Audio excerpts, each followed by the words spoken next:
In the Middle Ages, it was believed that a figure known as Incubus was responsible for sleep paralysis and the horrifying nightmares that many people experienced. This demonic being, according to the beliefs of the time, would sneak into women's bedrooms at night, suffocating and assaulting them as they slept. This dark legend inspired many artists throughout the centuries, but in my opinion, Nicolai Abildgaard in the year 1800 captured this fear in the most chilling way I have ever seen, with two naked women lying on a bed, seemingly unconscious, and a terrifying demon that appears to have been discovered by the artist. In today's video, we'll try to uncover the origin of this demon and analyze some paintings that also depicted this eerie legend, one that terrorized women in the Middle Ages. Let's begin.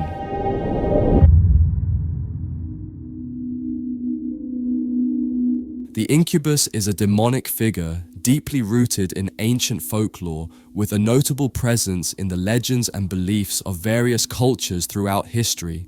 Its origins can be traced back to Mesopotamian myths, where similar demonic beings were responsible for tormenting people during sleep.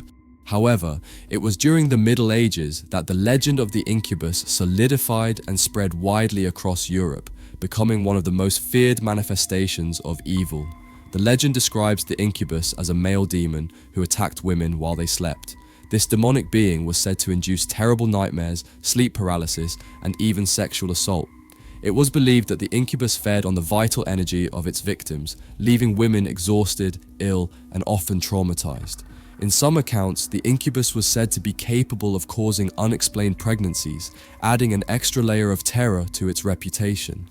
The belief in the incubus was particularly strong in Europe, especially in countries such as France, Germany, and the British Isles.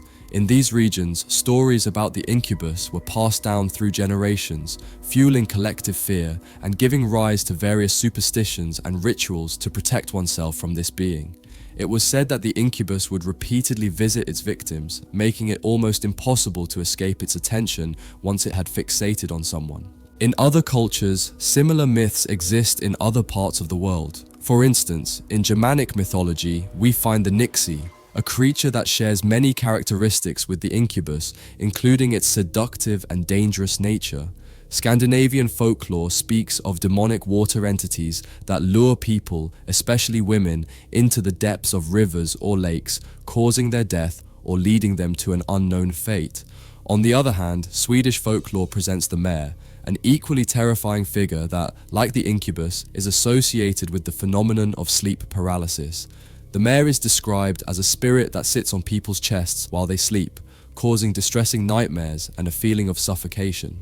Like the incubus, the mare is known for its ability to invade dreams, but rather than seeking sexual encounters, its goal is to torment its victims, leaving them paralyzed and helpless. In 1781, an artist named Henry Fuseli shocked the world with a disturbing painting that would address this theme. The artwork caused a great stir in society at the time, as it offered a visual representation of the darkest and most hidden fears of the subconscious. The image was so powerful that even Sigmund Freud, the father of psychoanalysis, owned a copy in his apartment in Vienna.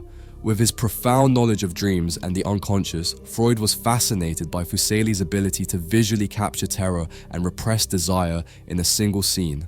The nightmare became such a popular work that Fuseli created several versions, each with slight variations in composition, although only 2 of them survive today. Despite this, many other artists sought to create their own versions of this work. One such artist was the German-Danish painter Ditlev Blunck, who painted his own version in 1846.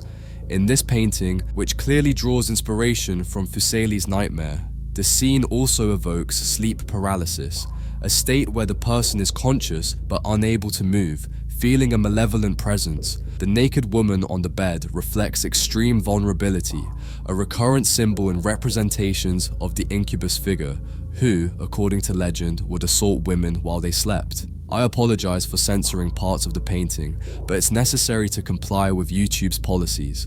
Her relaxed posture, with her arms behind her head, suggests an involuntary submission to the dark forces surrounding her. Surely this poor woman believes that it is all just a dream, unaware that she is being assaulted by a demon perched atop her.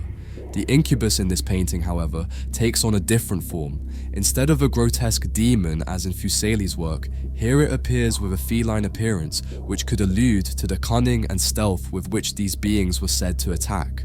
The choice of a feline also intensifies the sense of oppression and danger, as cats are often associated with mystery and the occult. The disarray in the room reinforces the internal chaos the woman is experiencing. The fallen objects, the misplaced shoes, and the scroll thrown on the floor suggest that this figure has violently intruded. Although you may find these works terrifying, as I mentioned at the beginning, an artist named Nicolai Abildgaard would create a version that, in my opinion, is the darkest of them all.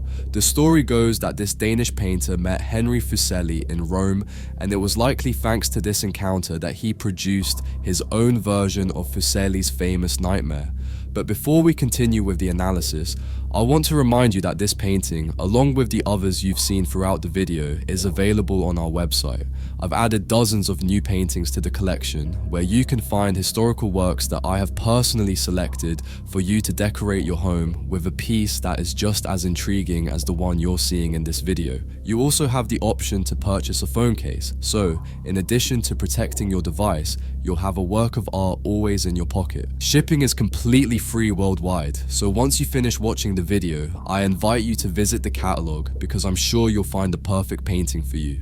Thank you to everyone who has purchased from the store and taken the time to leave your feedback. You make videos like this possible. Continuing with the painting, we can see two young naked women lying on a bed.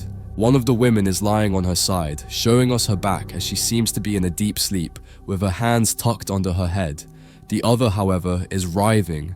The incubus is on top of her. This painting has several differences from those we have seen throughout this video. First, the presence of two naked women is a significant departure from previous versions, where usually only one woman was the demon's victim.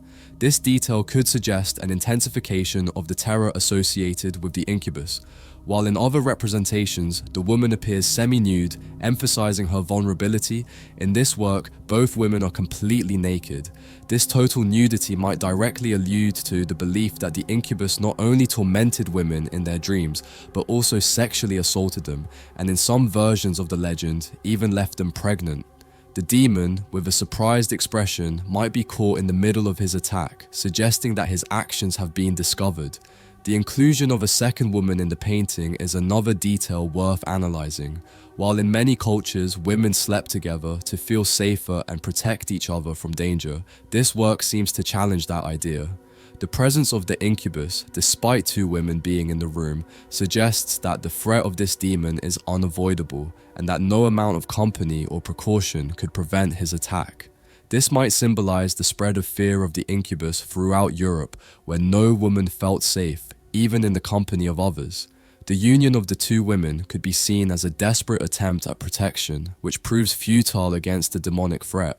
Another important aspect to highlight is the absence of the mysterious horse that appears in Fuseli's work. In many cultures, the incubus was said to ride a horse, using this animal to enter and leave women's rooms. For example, in this other painting by Fuseli that he painted a few years later, the incubus has just assaulted these two poor young women who have awakened from a terrifying dream, and the demon is escaping through a small window on horseback. However, in this painting, the demon is alone, which would suggest that Abildgaard intended to represent this myth in a more direct and less symbolic way, focusing more on the demon's violence and abuse than on the dreamlike or mystical aspects of this figure. In my opinion, of all the paintings of the incubus that I have shown you, this one is undoubtedly the most terrifying. In large part, this painting became so famous in its time because people who suffered from sleep paralysis believed this was the scientific explanation for their inability to move while being conscious. Some people even claim to have seen figures in their room or demonic entities like the incubus. I'd like to know if you've ever had a sleep paralysis episode, and if so, share your experience in the comments. Don't forget to leave a like and subscribe so you don't miss 2 analyses like this every week. At inspiragio.com, you can find the catalogue of paintings to place your order, and you can follow me on my social media if you want to see more content about art. See you in the next video. Bye.